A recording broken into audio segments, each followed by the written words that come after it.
या देवी भागवत ग्रंथामध्ये स्वतः भगवती माता आदि माया शक्ती, जिने ब्रह्मा विष्णू आदि महेश या सर्वांना देखील तिने शक्ती दान दिलेली आहे, त्रिदेव तिच्या अधीन आहे. तर आपण सारखे सर्वसामान्य लोक देवीच्या शक्तीला अधीन का जाऊ नये? पण नवरात्र का करावी हे बघितले. नवरात्र का केली पाहिजे? ज्या महिषासुराचा 9 दिवस वध झाला, 10व्या दिवशी विजयादशमी म्हणून विजय त्याच्यावरती प्राप्त झाला, त्याच दिवशी दसरा साजरा केला जातो. श्रीमद देवी भागवत महापुराणामध्ये वर्णन आलेले आहे की ही जी कथा आहे ही शक्तीच जागृत करणारी, शक्तीला जागृत करणारी श्रीमद देवी भागवत महापुराण कथा आहे. स्त्री काय काय करू शकते, स्त्रीचं जीवन कशासाठी आहे आणि स्त्रीने काय केलं पाहिजे. राक्षसी प्रवृत्तीच्या विचारांवरती जी मात करते ती शक्ती आहे, ती आदि माया आहे. पूर्वी जेव्हा त्रैलोक्यामध्ये या सर्व पृथ्वी तलावरती जलमय वातावरण झालं होतं, सर्व पाणी साचलं होतं, सगळीकडे पाणी झालं होतं आणि त्यावेळी भगवान विष्णू परमात्मा शेषशय्येवर आराम करत होते, शेषशय्या घेत होते, शेष नागावरती आराम करत होते. आणि पाण्यामध्ये भगवान परमात्म्याच्या कानामधून 2 दानव उत्पन्न झाले, ज्यांचे नाव होते मधुकैटभ. भगवान परमात्म्याच्या नाभीमधून ब्रह्मदेवांचाही जन्म झाला. त्याच वेळी ह्या सर्व घटना घडल्या. जेव्हा मधुकैटभ जन्माला आले, त्यांना प्रश्न पडला की आपला जन्म नेमकी झालाय कशा करता, आपण या ठिकाणी आलोय कशाला, आपल्याला नेमकी करायचंय काय, आणि आपल्याला जागृत केलंय, आपल्याला जन्म दिलाय, तर आपली आई कोण? त्यांनी ध्यान लावून बघितलं. कारण मूळ जर कोणी असेल तर ती आदि माया भगवती आहे, हे त्यांच्या लक्षात आलं. मग आपल्याला नेमकी आता करायचंय काय? आपण राक्षस आहोत, मग सर्वांमध्ये आपण श्रेष्ठ ठरलो पाहिजे, म्हणून त्या आदि मायेला आपण प्रसन्न करून घेऊ या हेतूने त्या दोघांनी आदि मायेला प्रसन्न करून घेण्यासाठी तिचा जप सुरू केला.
मनाच्या ठिकाणी राहत नाही आणि अपेक्षा जर राहिली नाही तर सर्व सुखाची प्राप्ती आपल्याला होते.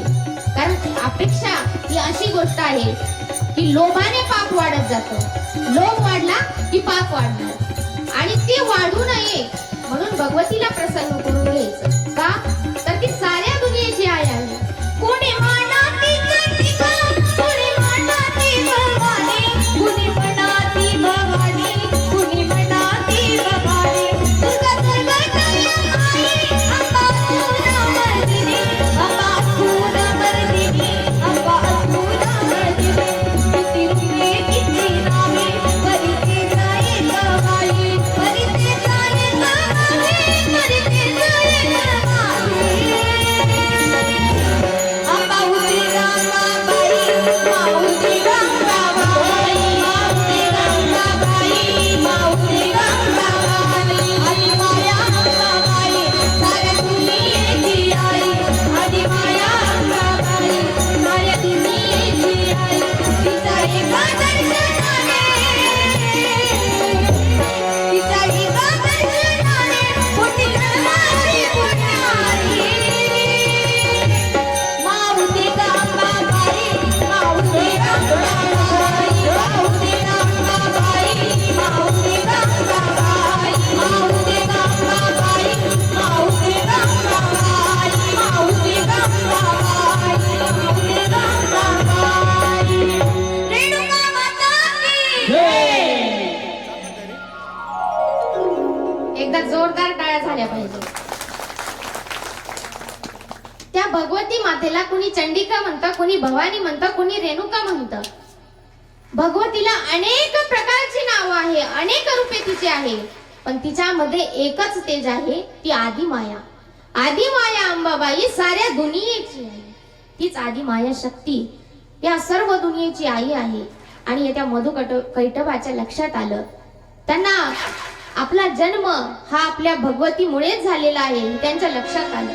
पण देवीला आपण प्रसन्न करून घ्यायचं आणि आपल्याला जे हवं ते प्राप्त करून घ्यायचं या उद्देशाने देवीला स्मरण केलं. देवी त्यांना प्रसन्न झाली आणि देवीने विचारलं, तुम्हाला काय हवं? त्या मधुकैटभाने मागितलं की आम्हाला कधी मरणच नको, पण जन्माला आलेल्या जीवाला मरावंच लागतं. ज्या गोष्टीची उत्पत्ती झालेली आहे त्या गोष्टीला शेवट ठरलेला आहे. आणि हे मधुकैटभाला देवीने सांगितलं. देवी म्हणाली की हे जे काही वरदान आहे हे मी तुम्हाला देऊ शकणार नाही. जो मनुष्य, जो प्राणी जन्माला येतो त्याला कधी ना कधी जावंच लागतं. तो मनुष्य असो किंवा 4 पायाचा प्राणी असो, कुणीही असो, ज्याची उत्पत्ती आहे त्याचा शेवट ठरलेला आहे. मग तुम्हाला वरदान काय घ्यायचं हे सोडून तुम्ही दुसरं काहीही मागा. मधुकैटभाने मागितलं की देवी माते, आम्हाला दुसरं काही नको, आमच्या इच्छेने आम्हाला मरण दे. जेव्हा आमची इच्छा होईल तेव्हाच आम्हाला मरण दे. आता देवीचं वरदान मिळालं, त्यांनी ते वरदान प्राप्त करून घेतलं. आणि ब्रह्मदेव हे देखील त्या ठिकाणी त्या जलामध्ये दिसत होते आणि त्यांना हिणवू लागले.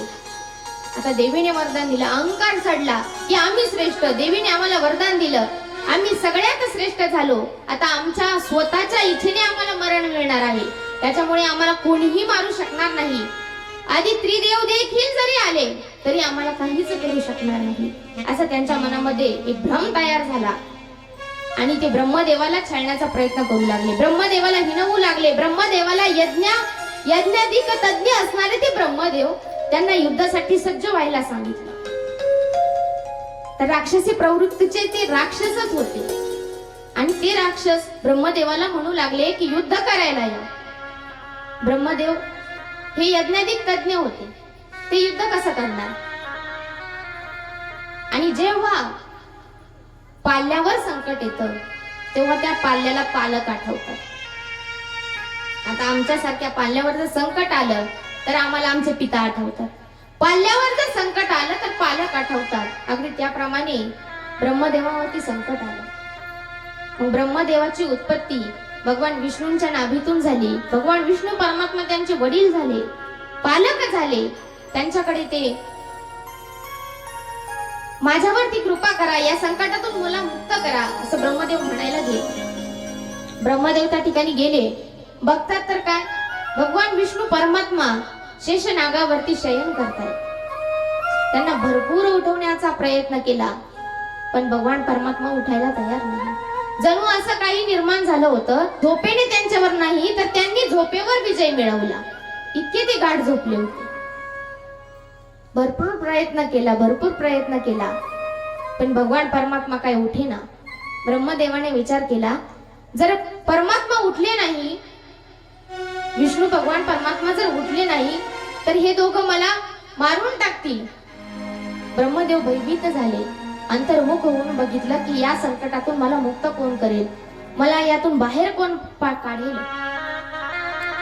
देवीचं स्मरण केलं आणि लक्षात आलं की या सर्वाचे मागचे मूळ कारण जर असेल तर ती भगवती आहे, जिच्यामुळे हे सर्व काही उत्पन्न होतं. जी साऱ्या दुनियेची आहे ती आदी माया भगवती आहे आणि आपण तिलाच या ठिकाणी बोलून या मधुकैटभाचा वध करायला सांगू अथवा भगवान परमात्म्याला उठवायला कधी सांगू. ब्रह्मदेवाने आदी मायेला प्रसन्न करून घेतलं. आदी माया उत्पन्नही झाली आणि विचारल्याबरोबर सांगितलं की याकरिता मी तुला या संकटातून मुक्त करत आहे की तू माझं स्मरण करतोय, मला विसरलेला नाही. आणि ब्रह्मदेवाला भगवती मातेने सांगितलं की विष्णू नारायणना उठव, ते उठतील. तिथे गेले, भगवान परमात्म्याला हाक मारली आणि भगवान परमात्मा उठले देखील. भगवान परमात्मा जेव्हा झोपेतून उठले, त्या निद्रस्थ अवस्थेतून जागृत झाले, तेव्हा ब्रह्मदेवाने घडलेला सर्व प्रकार सांगितला. जे मधुकैटभ जन्माला आले आणि ते माझ्यावरती विजय प्राप्त करायला बघताय हे जेव्हा कळालं, तेव्हा भगवान विष्णू परमात्मा म्हणाले की तुम्ही यज्ञाधिक तज्ञ आहे, यज्ञामध्ये श्रेष्ठ असणारे तुम्ही ब्रह्मदेव, आणि तुम्ही कसं त्या दोन दानवांसोबत युद्ध करणार, मी सामोरे जातो. भगवान विष्णू परमात्मा समोर गेले. त्या दुष्ट दानव दोघा मधुकैटभ यांच्या बरोबर युद्ध करू लागले. एक नाही, दोन नाही, तीन नाही, चार नाही, असे 5000 वर्ष उलटली. भरपूर दिवस गेले हो, पण काहीही उपयोग झाला नाही. ते दोघे काही दमले नाही, ते दोघे काही हारले नाही आणि भगवान परमात्मा हार मानायला तयार नाही. शेवटी भगवान परमात्मा म्हणाले की आपण युद्ध करतोय पण आपण जे मूळ आहे ते विसरून चाललोय. भगवान परमात्म्याला आतूनच जाणवायला लागलं की आपण श्रेष्ठ झालो आणि जी मूळ शक्ती आहे तिला आपण विसरून चाललोय. जेव्हा मधुकैटभ हे सर्व युद्ध मध्ये एवढे सज्ज झाले, एवढे ते त्यामध्ये रमून गेले की भगवान परमात्माशी आपण युद्ध करतोय हे त्यांच्या लक्षात राहिलं नाही. आता राक्षसी प्रवृत्तीचे लोक असेच असतात. किती जरी सज्जनाने त्याच्या पुढे गाढवा पुढे वाचली गीता, कालचा गोंधळ बरा होता, तशी गत असते त्यांची. किती जरी आपण काही सांगितलं ना तरी त्याचा काही उपयोग होत नाही. आता जर आपल्या गावामध्ये म्हणण्यापेक्षा आमच्या ताईंच्या गावामध्ये एकदा कार्यक्रमाला बोलवलं होतं ताईंनी, आणि त्यांच्या घराच्या शेजारी एक बाई भांडे घासत होती. शेजारी दारासमोर भांडे घासत होती आणि भांडे घासत असताना त्या स्टूलवर बसल्या होत्या. स्टूल असतो ना, माहिती आहे ना स्टूल तुम्हाला, त्या स्टूल वरती बसून भांडे घासत होत्या. आणि त्या गावामध्ये एक वेडा व्यक्ती होता, तो रस्त्याने चालत होता. त्याने त्या बाईकडे एक दगड घेतला आणि मारला. आता वेड सडतो. ती बाई बोलली की तू मला दगड का मारतोय, तू वेडा आहे का? हा म्हणे मी वेडा आहे. पण तुला कसं कळालं? म्हणे तू दगड मारला याच्यावरून कळालं. तिला राग आला, तिने तो स्टूल घेतला आणि त्याच्याकडे फेकला. त्याला वाटलं मला बसायला दिलं, त्याने तो बसायला घेतला. म्हणजे कितीही आपण सांगितलं तरी ज्याला कळत नाही ते राक्षसी प्रवृत्तीचे वेडथर लोक असतात. अगदी त्याप्रमाणे हे मधुकैटभ झालेले. आणि असे हे मधुकैटभ भगवान परमात्मा सोबत युद्ध करू लागले. कितीही त्यांना थांबवण्याचा प्रयत्न केला तरी ते स्वतःला श्रेष्ठ मानू लागले. आणि जेव्हा मधु कैटभांशी भगवान परमात्मा युद्ध करत होते तेव्हा भगवान परमात्म्याने विचार केला की हे दोघं सतत लढत आहे, आपण यांना मारण्याचा जो काही मूळ हेतू आहे, यांना संपवता कसं येईल याच्यावरती विचार करूया. आणि जेव्हा त्या गोष्टीवरती विचार करायला प्रवृत्त झाले त्यांनी मधु कैटभाला सांगितलं की मी हार काय मानत नाही, पण तुम्ही दोघे आहात आणि मी एकटा आहे. मी युद्ध करत आहे, तुम्ही युद्ध करत आहे, पण तुम्ही आळीपाळीने युद्ध करता, तुम्ही थकत नाही. एक थकला की दुसरा लढतो, दुसरा थकला की परत पहिला लढतो, आणि मी मात्र दोघांशीही लढत आहे. मी हार मानत नाही, मी थोड्या वेळ आराम करतो आणि पुन्हा युद्धाला तयार होतो. भगवान परमात्मा असं म्हणाले आणि एका गुफेमध्ये जाऊन बसले. विचार विनिमय त्यांचा सुरू झाला की हे सर्व घडत का आहे आणि याच्या मागचे मूळ कारण नेमकं काय आहे. तर अंतर्मुखाने बघितलं, अंतर्मुख होऊन पाहिलं तर आदी माया प्रसन्न झाली. आदी मायेचं स्वरूप त्यांना दिसलं आणि मग लक्षात आलं की आपण जे ब्रह्मदेवाने आपल्याला उठवण्याचा प्रयत्न केला, त्या झोपेने जी आपल्यावरती जादू केली होती ती भगवतीचीच इच्छा होती. आणि भगवतीच्याच इच्छेमुळे आपण झोपून राहिलो, भगवतीच्याच इच्छेमुळे आपण उठलो देखील, आणि तिच्याच इच्छेमुळे आपण युद्धही केलं. पण या सर्व गोष्टीमध्ये आपण भगवतीला विसरून गेलो होतो आणि त्याचे स्मरण होण्याकरिता मला पुन्हा भगवतीने या ठिकाणी बसवलेलं देखील. तेव्हा भगवान परमात्म्याच्या लक्षात आलं, तेव्हा देवी माई प्रसन्न झाली. त्या आधी मायेने तिचं रूप धारण केलं. हिरवागार शालू घातलेला, पिवळसर काठाचा तिचा काठ होता, हातामध्ये पिवळ्या पिवळ्या बांगड्या होत्या. सुंदर रूप धारण केलं. इतका लखलखता तो प्रकाश होता की सूर्याचाही प्रकाश त्या ठिकाणी कमी पडेल असं भगवतीचं रूप त्या ठिकाणी जागृत झालं. आणि त्या भगवती मातेने, भगवतीचं रूप जागृत झालं, त्या भगवती मातेने भगवान विष्णू परमात्म्याला विचारलं की झालंय काय. विष्णू परमात्मा म्हणाले, देवी माते तुला तर सर्व माहित आहे ग, मला विचारतेस तू माझी आई आहे आणि मी तुला विसरून बसलो म्हणून एवढी मोठी शिक्षा का ग मला. भगवान परमात्म्याने सांगितलं की देवी माते यातून मला तूच मुक्त करू शकतेस. मी जर सृष्टीचा पालन करता आहे तर या सृष्टीचे पालन करणे हे माझे कर्तव्य आहे आणि माझ्यात जी शक्ती आहे ती तूच आहे. भगवती असं करू नको का आई, यातून मला मुक्त कर, या संकटातून मला बाहेर काढ. त्या दोन्हीही राक्षसांचा वध तू कर किंवा मला शक्ती दे. ते भगवतीचं रूप बघून भगवान विष्णू परमात्मा त्या चिंताग्रस्त अवस्थेतून मुक्त झाल्यासारखे झाले होते. कारण भगवान परमात्म्या समोर आई भगवती उभी होती आणि देवी मायेने सांगितलं की या संकटातून मी मुक्त करते, तुम्हाला माझे स्मरण झाले हेच महत्वाचे आणि यातून मी मुक्त करायलाच आलेली आहे. त्या आधी मायेने सांगितलं मधु कैटभाशी युद्ध करायला पुन्हा सज्ज व्हा. आणि युद्ध करत असताना सामोरे गेल्यानंतर मी त्यांच्यावरती अशी काही जादू करेल की ते भुरळ पडतील, त्यांना भुरळ येईल, या सर्व भ्रम त्यांना निर्माण होईल, यातून ते विलक्षण वृत्तीने फिरतील आणि मग तुम्ही त्यांच्यावरती युद्धाचा वर्षाव करायचा आणि त्यांचा वध करायचा. संधी साधून हे करा. संधीचं सोनंही करता आलं पाहिजे महाराज.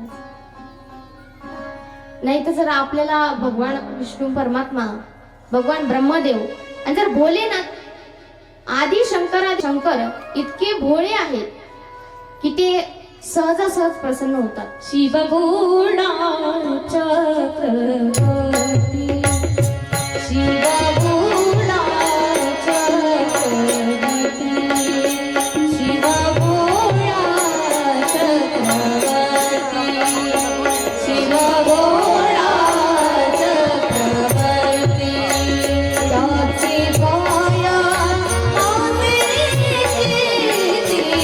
त्याचे पाया भगता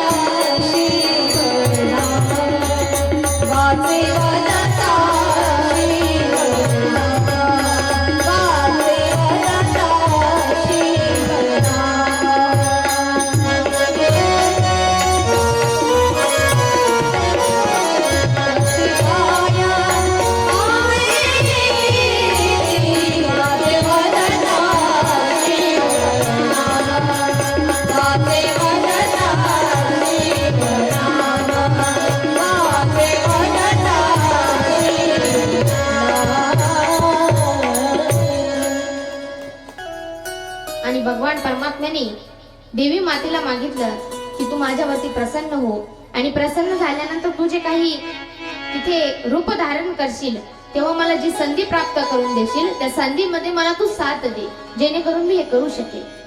ठीक आहे. युद्धासमोर जाण्यासाठी दोघेही निघाले. पण भगवती मातेचं रूप इतकं सुंदर होतं की त्या रूपाला बघून जे मधुकैटभ राक्षस होते ते देखील मोहित झाले. एवढं देवीचं रूप सुंदर होतं. भगवती माता ही अशी एक स्त्री आहे की जी स्त्री सुंदर होती म्हणून प्रत्येक स्त्रीला सुंदरतेचं वैभव म्हणून ओळखलं जातं. पुरुषांपेक्षा स्त्री सुंदर दिसते ना? दिसते का? दिसते नक्की ना? बर. अशी स्त्री आणि भगवती माता जेव्हा प्रसन्न झाली आणि प्रसन्न झाल्यानंतर भगवती मातेने सांगितलं चला आता युद्धाला जायचं. आणि जेव्हा ते रूप धारण केलं ते मधुकैटभ मोहित झाले आणि मधुकैटभाला असं वाटलं की देवी जशी आपली होऊन गेली एवढे ते तिच्यावर तल्लीन झाले. आणि त्या संधीचा सोनं करण्याच्या हेतूने भगवान परमात्म्याने सांगितलं की मधुकैटभा मी तुमच्या दोघांवरती प्रसन्न आहे. मी हार नाही मानली पण मी देव आहे तुम्ही राक्षस आहात. मी तुमच्यावर प्रसन्न आहे. तुम्हाला काय मागायचं ते मागा. मधुकैटभाला वाटलं की देवी आपल्या समोर आहे आणि देवी असल्यामुळे आपल्याला काही करणार नाही. त्यांना अहंकार चढला की देवा आम्ही लढून थकलो नाही तू तरी आरामाला गेला. तुझ्यापेक्षा आम्ही श्रेष्ठ आहोत. आम्ही तुला इच्छा वरदान देतो. तुला काय मागायचं ते माग. स्वतः देवाला राक्षसांनी सांगितलं की तुला मागायचं ते माग. असा कुठला राक्षस आहे की तू देवाला म्हणेल की तुला मागायचं ते माग. त्या मधुकैटभाने सांगितलं की तुला मागायचं ते माग आम्ही तुला देणार. आणि भगवान परमात्म्याने त्या संधीचं सोनं केलं. भगवान परमात्म्याने सांगितलं ठीक आहे म्हणे माझी एवढीच इच्छा आहे की तुम्ही दोघांनी माझ्या हातून मरावं. भगवंताने हे सोनं करून घेतलं. ठीक आहे म्हणे मग आता मारायचं कसं. पण ते म्हणतात ना एक जर शेर असेल तर दुसरा 1.25 शेर पाहिजे तेव्हा त्या युद्धाला रंग चढतो. आता घरातलं तुम्हाला सांगायची गरजच नाही. काही गरजच नाही. आता संसार मी काय केला नाही तुम्हाला माहिती. आपण एक बोललं तर ते दोन बोलले. ते दोन बोलले की आपण एक बोलले. म्हणजे जे असतं ना एक शेर तर दुसरा 1.25 शेर तसं तिथं होत. ठीक आहे म्हणे मारतो मी. पण त्या दोघांनी सांगितलं की या पाण्यामध्ये आम्हाला मरण नको. त्या जलमय वातावरणामध्ये हे सर्व चालू होतं. त्या जलामध्ये आम्हाला मरण नको.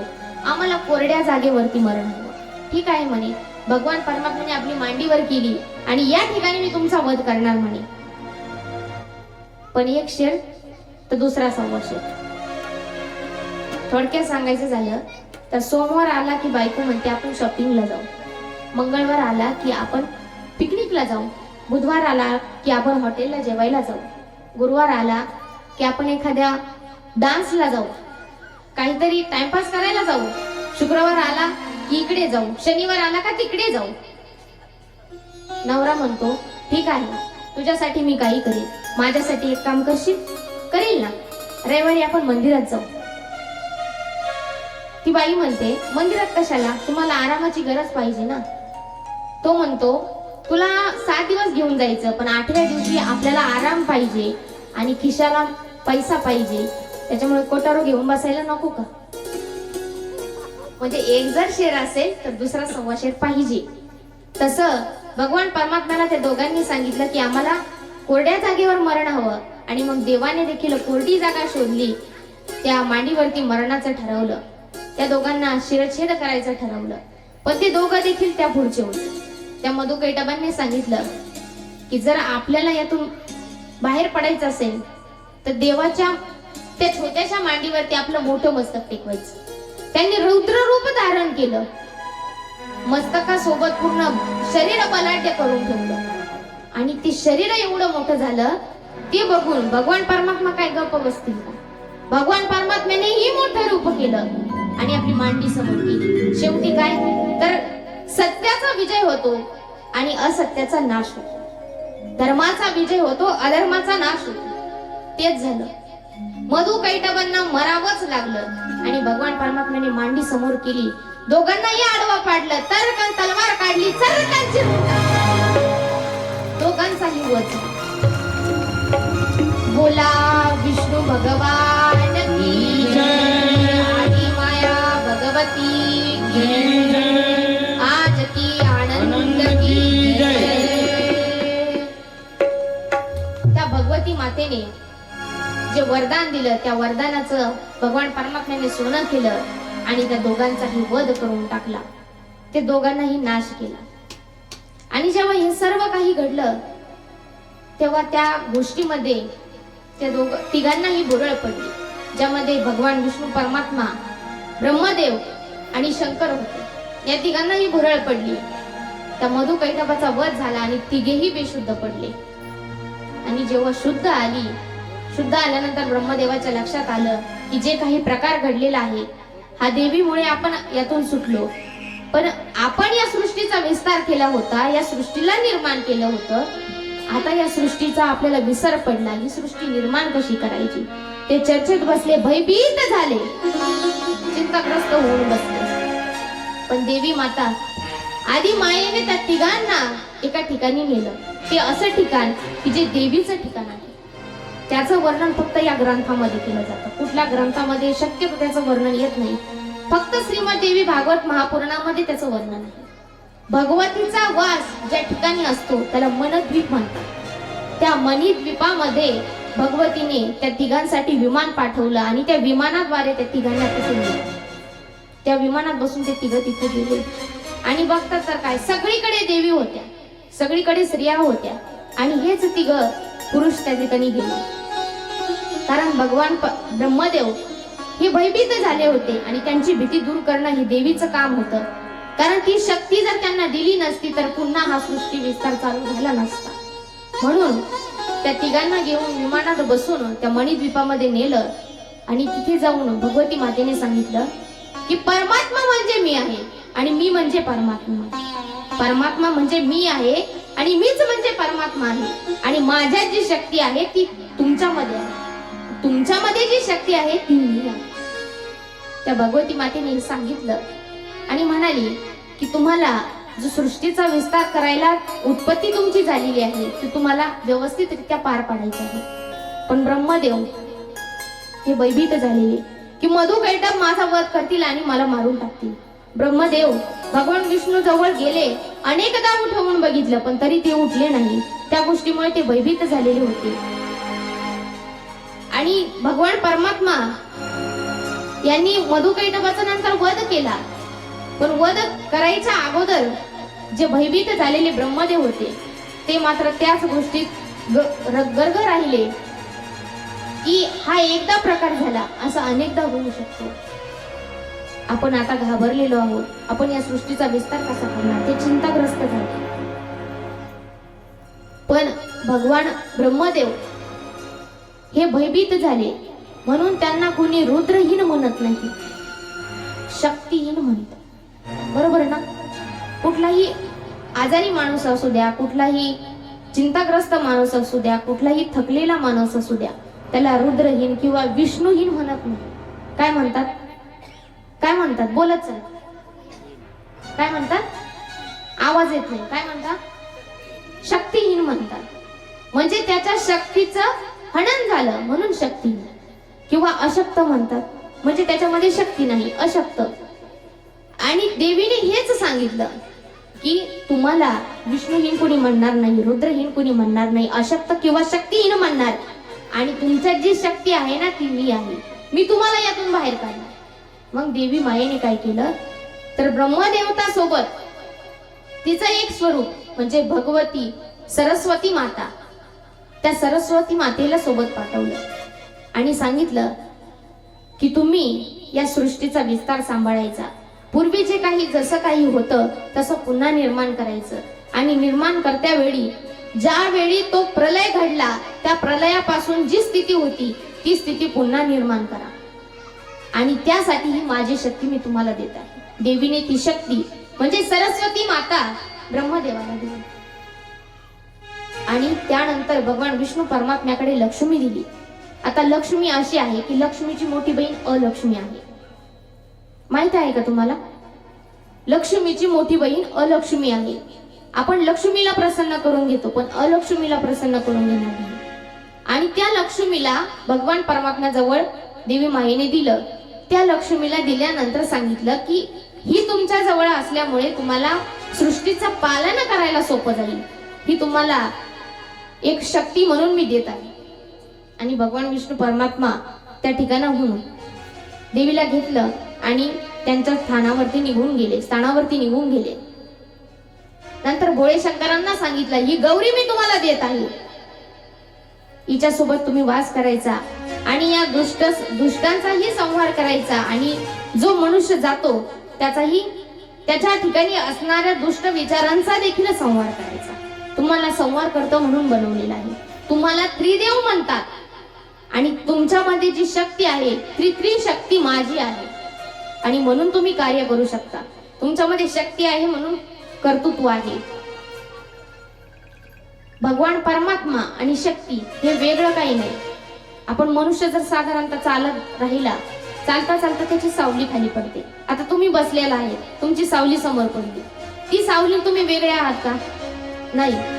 सावली आणि आपण जसं वेगळं नाही तशी भगवान परमात्मा आणि शक्ती हे वेगळे नाही.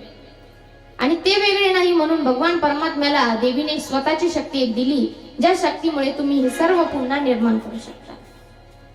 आणि मग भगवान परमात्म्याने हे सर्व काही आपल्याकडे घेतलं आणि आपल्या स्थानावरती जाऊन या सृष्टीचा विस्तार सांभाळू लागले. आणि भगवान परमात्मा इतका सुंदर आहे की ज्याचं वर्णन करावं तेवढं कमी आहे. आज आपण नवरात्र महोत्सव साजरा करतो म्हणून सर्व देवीला मान दिला पाहिजे असंही काही नाही बरं का. नाहीतर तुम्ही म्हणता ताई आमच्यात भांडणं लावायला लागल्या. मी जर स्त्रियांबद्दलच बोलत राहिले तर पुरुषांना राग येईल ना. असं काही नाही. आपण स्वतः मतभेद निर्माण करतो. स्त्री किंवा पुरुष हा भेद कधीच नसतो. दोन्हीही जीव आहे. दोघांनाही जावं लागणार आहे. दोघही जीव एक निमिष मात्र या ठिकाणी जन्माला आलेले आहे. जो जन्माला येतो त्याला जावंच लागतं. प्रत्येकाचं कार्य ठरलेलं आहे. त्याला जे कार्य दिलेलं आहे ते करावंच लागतं. जे लिहिलेलं आहे ते घडणार आहे. माऊली ज्ञानोबा म्हणतात काल लाटीचे लिहिणे ते न मोडे काही केले काळे गोरे पण धुतले फिटोनीने. माणसाचा रंग जर काळा असला किती घासला किती साबण लावली तरी तो गोरा होतो का? नाही होत. तसं हे जे लिहिलेलं आहे ते कधीच पुसल्या जात नाही. जे लिहिलेलं आहे ते कधीच पुसल्या जात नाही. जे कार्य त्याच्या वाटेला आलेलं आहे त्याला ते करावंच लागतं. आणि हा जो काही भाग आहे हे जर कुणी पालन करत असेल तर तो भगवान परमात्मा विष्णू नारायण करतात. एवढं तो पांडुरंग परमात्मा गोड आहे.